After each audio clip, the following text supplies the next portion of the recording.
In 2025, the world isn't just fighting with armies, it's fighting with taxes, specifically tariffs. On April 5, 2025, the United States officially shocked the global economy, imposing a sweeping 10% tariff on virtually every imported product. From Chinese steel to German cars, South Korean microchips to Brazilian coffee, no item was spared. This one move didn't just redraw trade routes, it triggered a global reaction. China hit back with even higher tariffs. Europe cried foul, and a trade war unlike anything since the 1930s has begun to unfold. But what does this really mean for America? And how will China, now the world's largest exporter, will respond? Welcome to Grandline Media. To understand what's at stake, we need to start with the basics. A tariff is a tax placed on goods coming into a country. It makes foreign products more expensive, giving domestic products a better chance to compete. For example, imagine a South Korean SUV priced at $30,000. If the US imposes a 10% tariff, the importer now pays an extra $3,000 in tax. To cover that, the car might be sold at $33,000 to American consumers, just to cover the tax. The idea is simple: make American-made vehicles look like the better deal. That's the logic behind tariffs. But in practice, it's far more complicated. Now imagine this across the global economy. A ship loaded with Chinese electronics docks in Los Angeles. A cargo plane full of European wine lands in New York. A tanker with Saudi oil arrives in Houston. With tariffs, these goods become more expensive. Supply chains reroute. Companies search for cheaper, untaxed alternatives. The United States might then start importing more from Vietnam, India, or Mexico, avoiding high tariff sources. Trade patterns shift. Alliances strain. This isn't the first time the US has used tariffs as a weapon. Back in the 1800s, tariffs were the federal government's main source of revenue. Before income tax existed, over 90% of government funding came from taxing imports. Fast forward to the 1930s, the Smoot-Hawley Tariff Act raised duties on hundreds of goods, triggering retaliation from trade partners and worsening the Great Depression. Global trade collapsed. The lesson stuck. But in 2018, President Donald Trump reignited the tool, this time with targeted tariffs on Chinese steel, washing machines, and solar panels. The results were mixed. Now, in 2025, Trump has implemented something far more sweeping: a flat 10% tariff on all imports. That's not targeted, that's global. Let's focus on China, America's biggest trade rival. China isn't just another exporter. It's the factory of the world, responsible for nearly a third of global electronics, over a quarter of textiles, and a large share of rare earth materials. A sweeping US tariff on all Chinese goods is already triggering price hikes on everything from smartphones to solar panels, slowdowns in China's factory zones, and a desperate scramble to redirect exports to friendlier markets. China won't take it sitting down. In 2018, it responded immediately with tariffs on American soybeans and aircraft parts. In 2025, the Chinese government is already expanding trade ties with Africa, Pakistan, Iran, and ASEAN nations, creating new partnerships that sidestep US influence. A parallel trade network is quietly forming. Elsewhere, Mexico might benefit, already growing as a low-cost alternative for US firms leaving China.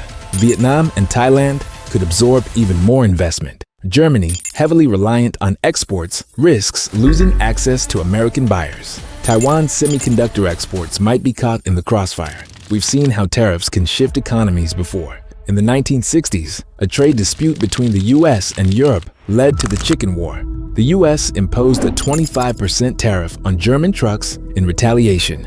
German automakers adapted by building factories in the US to bypass the tax. That one tariff changed the structure of the global auto industry for decades. Now imagine what a universal 10% tariff could do. Take semiconductors, for example. Many are designed in the US, produced in Taiwan or South Korea, assembled in China, then shipped back for sale. A tariff disrupts this entire cycle, raising prices, triggering delays, and forcing companies to rethink their production networks. Or clothing. Over 97% of US apparel is imported, mostly from Bangladesh, Vietnam, and China. A 10% tariff won't bring manufacturing back overnight, but it will make everything more expensive. Even electric vehicles are caught in the storm.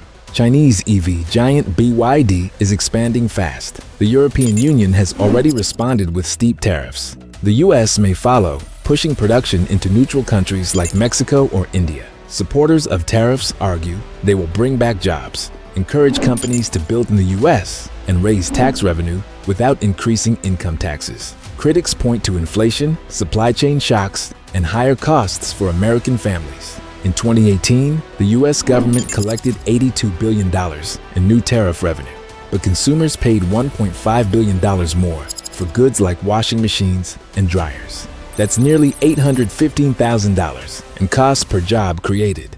And who actually pays these tariffs? Contrary to popular belief, it's not the foreign country, it's the American importer. Here's how it works. Walmart orders a vacuum cleaner from China for $100. A 10% tariff means adds $10 in taxes. If Walmart wants to protect its profit margin, it simply charges the customer $160 instead of $150. The consumer ends up paying more, not China. Multiply that by every product in your house, and the cost becomes enormous. All that money, hundreds of billions, gets funneled to the U.S. Treasury. It's new revenue, yes, but not enough to replace existing taxes. In 2024, the U.S. collected nearly $5 trillion in taxes. A 10% tariff on all $4 trillion in imports would raise around $400 billion per year, about 8% of what's needed. Back in the early 20th century, tariffs covered most of the budget because the government was much smaller. In 1925, federal spending was 2.7% of GDP. Today, it's nearly 25%. Tariffs alone won't be enough to fund modern America. So if it's not about money, what's the real goal? According to Trump's economic team, the answer is leverage. Tariffs create pressure. They force companies to reshore jobs. They give the U.S. bargaining power.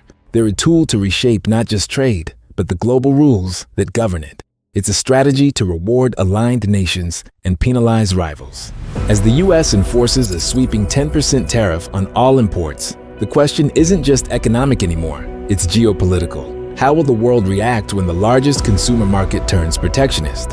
And what happens when the United States tells its allies and rivals alike, pay to play? This part of the story unfolds not in factories, but across continents, where relationships, trade corridors, and supply chains begin to shift like tectonic plates. At the center of it all is the US-China rivalry, no longer just military or ideological, but economic to the core.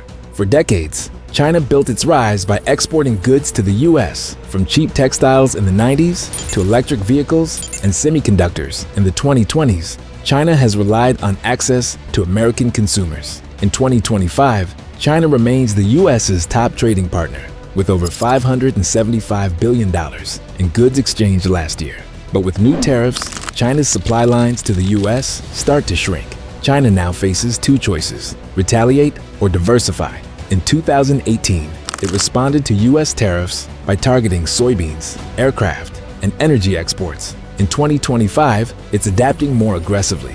Chinese leaders have announced expanded zero-tariff access to African nations, new infrastructure corridors through Pakistan and Iran, and a stronger push to settle trade in yuan, not dollars. A parallel trade network is emerging, one where China doesn't need to rely on US markets to thrive. Beyond China, other rising economies are watching the US closely.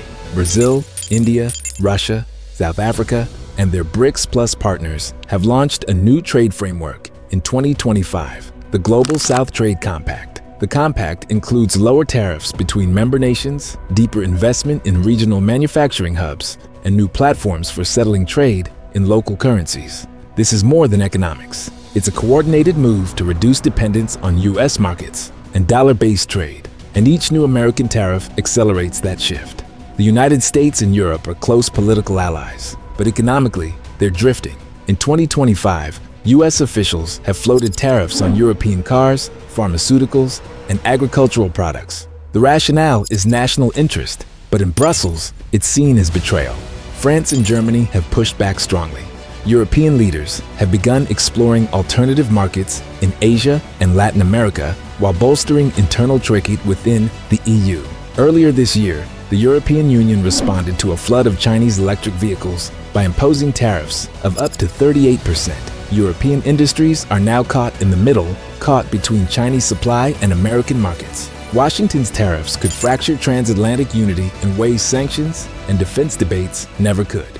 Under the USMCA, North American supply chains have become deeply interconnected. But the universal tariff now in effect would violate existing trade agreements unless the U.S. invokes national security clauses. Mexico, which supplies auto parts, electronics, and food, could suffer billions in export losses. Canada, a major supplier of lumber, oil, and metals, has warned it may respond in kind. In early 2025, both nations issued a joint statement cautioning the U.S. that broad tariffs may require a renegotiation or even risk withdrawal from the agreement. The United States faces the prospect of economic tension with its closest allies on its own borders. American companies are fleeing Chinese tariffs, and many are landing in Southeast Asia. Vietnam, Thailand, Malaysia, and Indonesia have seen a surge in contracts as U.S. firms look for cheaper, tariff-free alternatives. In 2025, Vietnam signed multiple investment deals for chip manufacturing and battery plants. Thailand offered tax exemptions for American investors. The Philippines has proposed becoming a logistics hub for U.S.-bound exports. But these countries face a delicate balance. While they welcome American business, they remain economically tied to China. A clear U.S.-China split in global trade could force Southeast Asian nations to pick a side and risk alienating the other. Gulf states and African nations are seizing the opening tariffs create. UAE and Saudi Arabia are pouring billions into free zone ports, pitching themselves as neutral distribution hubs between an inward-looking U.S. and an export-hungry China. Iran, freshly courted by BRICS partners, is linking its rail network to Pakistan's seaports, tightening the Belt and Road arc that bypasses the dollar system. Across Africa, 20 countries now ship minerals, food, and textiles tariff-free to China under a 2025 program. In return, they receive rail upgrades and yuan-denominated credit, leverage neither Washington nor Brussels offered. Result, a single trade corridor running from the Gulf through East Africa to the Indian Ocean, outside the reach of U.S. tariffs, yet big enough to reshape raw material flows worldwide. Historically, tariffs don't go unanswered. In 2018, China immediately imposed tariffs on American soybeans and industrial components. The European Union responded to Trump's steel tariffs with targeted taxes on bourbon, jeans, and motorcycles. Canada and Mexico retaliated with levies on meat and dairy. In 2025, the stakes are higher. If the U.S. imposes blanket tariffs, major economies will almost certainly respond. China may target American tech or agriculture again. The EU could impose digital taxes on American firms. BRICS Plus could accelerate currency alternatives to the dollar. And smaller nations may coordinate through multilateral groups like the WTO or G77. What begins as economic policy may evolve into full-blown trade warfare. Tariffs have traditionally been used against rivals, but in 2025, the U.S. is applying them broadly, potentially alienating friends. South Korea and Japan, long-standing military allies, are now re-evaluating their economic dependency on America. Both nations have expressed concern that U.S. trade policy is becoming too erratic for long-term stability. India, while publicly neutral, is quietly accelerating trade negotiations with the EU and BRICS to hedge against future American protectionism. Even Australia, closely aligned with Washington on security, has begun investing more in Asian markets to offset U.S. unpredictability. The tariff policy that was meant to strengthen the U.S. position may actually be isolating it. Tariffs don't just raise prices, they force entire industries to reorganize. By mid-2025, American electronics companies are rerouting assembly to Southeast Asia. Automakers are redesigning parts flows to avoid single-country dependence. Even the pharmaceutical industry, once globalized for efficiency, is now rethinking where raw materials are sourced. These shifts take years to fully implement, but the pressure is already reshaping how global goods move, from where clothes are stitched, to where chips are etched, to where wheat is milled. Globalization isn't ending, but it's becoming regional, strategic, and more politically aligned. What we're witnessing is not just a change in policy, it's a redrawing of the global trade map. There's no longer a single center of gravity. Instead, the world is splitting into clusters. The US and nearshore allies, China and BRICS Plus partners, Europe balancing in between, the global South carving out leverage. Every country is calculating risk, reading the winds, and choosing new trade partners, while watching closely for the next American move. Tariffs are simple on paper, a tax on imports. But what happens when they become more than that? When they're used not just to protect jobs, but to reshape the entire global order. In 2025, the United States is doing just that. The 10% blanket tariff isn't just an economic policy, it's a signal, a message to the world. The old trade rules are over. The US wants something new. But what comes next? Will tariffs spark a global economic revival or a chain reaction of conflict, fragmentation, and retaliation? In capitals across the world, leaders are recalibrating. In Beijing, the response is cold and calculated. China's Ministry of Commerce has issued a formal statement calling the U.S. action economic coercion.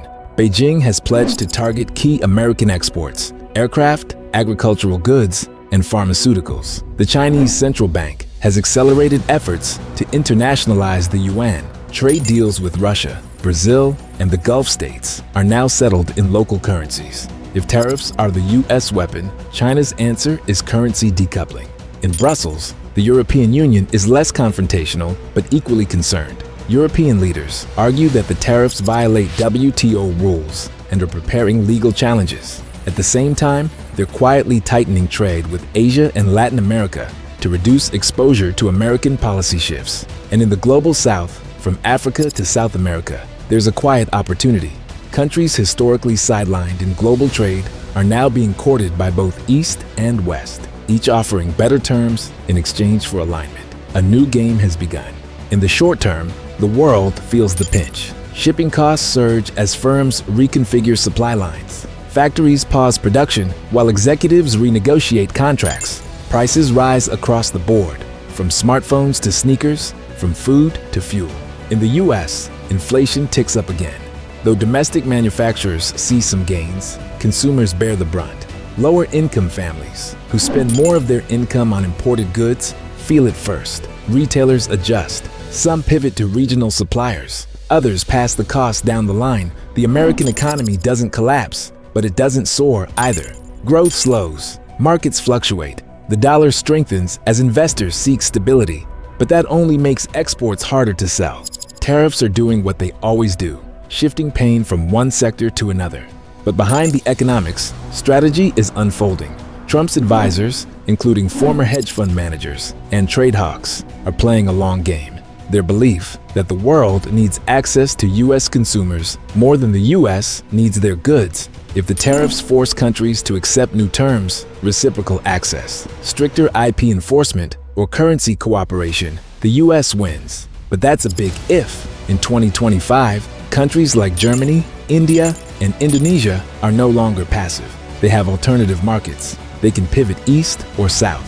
They can form regional blocs, subsidize their own industries, or, if pressured, retaliate. The days of unilateral dominance are fading. In response to rising tariffs, economists are debating what comes next. Some call for a return to managed trade, smaller, more regional systems where countries trade within trusted circles. This friendshoring model emphasizes reliability over efficiency. Others propose a bold restructuring, a new global trade architecture where alliances determine access. Countries aligned with U.S. interests receive lower tariffs, better financial terms, and security guarantees. Others pay more. It's a system reminiscent of Cold War blocs, economics as an extension of geopolitics. Trump's team reportedly favors this model. Leaked policy drafts speak of a green-yellow-red system. Green countries, U.S. allies with free access, military protection, and dollar liquidity. Yellow countries, neutrals that must negotiate terms. Red countries, strategic rivals like China, Russia, or Iran, who face full tariffs and financial restrictions. It's ambitious, it's controversial, and it's already reshaping global alignments. History shows that trade disputes don't always stay economic. In the 1930s, protectionism fueled nationalist movements and contributed to the instability that led to World War II. While the world is different now, the patterns are familiar. In 2025, tensions are rising in Asia, where U.S. naval patrols near Taiwan and China's expanding economic ties in the region are creating friction. In Europe, economic divergence with the U.S. could weaken the transatlantic alliance. And in Latin America, Chinese investment is filling the void left by a more inward-focused America. None of this guarantees war, but it raises the stakes. If trade is weaponized, then retaliation isn't just tariffs. It's policy, alliances, infrastructure, and even military posture. In this new era, economics and security are deeply intertwined. Supporters of Trump's strategy believe tariffs can rebuild American manufacturing, rebalance trade, and reassert U.S. leverage. They point to rising investment in domestic factories, a shift away from Chinese supply chains, and growing concern over national resilience. They argue that short-term pain is necessary for long-term sovereignty. But critics warn that this approach may isolate America. They highlight rising costs, fraying alliances, and a global economy that is learning to live without U.S. dominance. The April 2025 tariffs have already ignited this shift, and the long-term effects are just beginning. Tariffs could spark some domestic renewal. They could also trigger innovation, new suppliers, more regionalized trade, and greater efficiency. But if overused, they could damage America's soft power, raise global resentment, and accelerate the rise of rival systems. What happens after the tariffs? One scenario is global fragmentation. Trade becomes tribal. The world splits into spheres. US-led, China-led, EU-centered. Cooperation declines. Redundancy rises. Prices increase, but so does strategic control. Another scenario is a grand deal. After the initial shock, the US uses its leverage to broker a new trade framework, a modern Bretton Woods or Plaza Accord, where nations agree on currency realignment, fair trade terms, and mutual access. Such a deal would be complex, messy, and fragile, but it might be the only way to prevent a permanent split. Whether that deal ever comes depends on diplomacy, leadership, and timing. Tariffs are a scalpel, not a sledgehammer. Used carefully, they can fix imbalances, correct abuses, and drive negotiation. Used recklessly, they can wound allies, trigger inflation, and escalate into retaliation. In 2025, the world is walking a narrow path. America is asserting itself with tariffs. China is pushing back with regional influence. Europe is trying to hold the middle ground, and the global South is gaining power through flexibility and neutrality. This moment is not just about taxes. It's about the shape of the world to come.